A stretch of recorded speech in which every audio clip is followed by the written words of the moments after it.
आज सुद्धा बऱ्याच लोकांचे होमिओपॅथीला घेऊन खूप गैरसमज आहे, त्यामुळे लोक होमिओपॅथीला प्राधान्य द्यायचे टाळतात. तर ते गैरसमज काय आहेत ते आज आपण येथे जाणून घेऊया. होमिओपॅथी म्हणजे केवळ फक्त गोळगोळ्या आहेत का? तर असे नाही.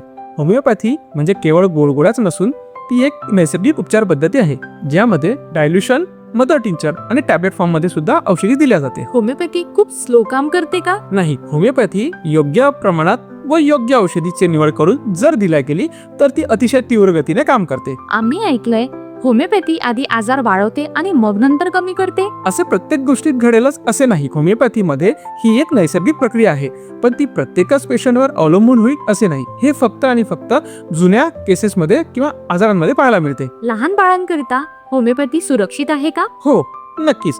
तुम्ही केवळ लहान बाळालाच नव्हे तर नवजात शिशूंपासून सुद्धा होमिओपॅथी औषधी देऊ शकता, जी एक उत्तम आणि प्रभावी उपचार पद्धती आहे. होमिओपॅथी फक्त जुनाट आजारांवरतीच काम करते का? नाही, ही एक चुकीची संकल्पना आहे. होमिओपॅथिक औषधी ही जुनाट आजारांना मुळासकट काढण्यास मदत करते.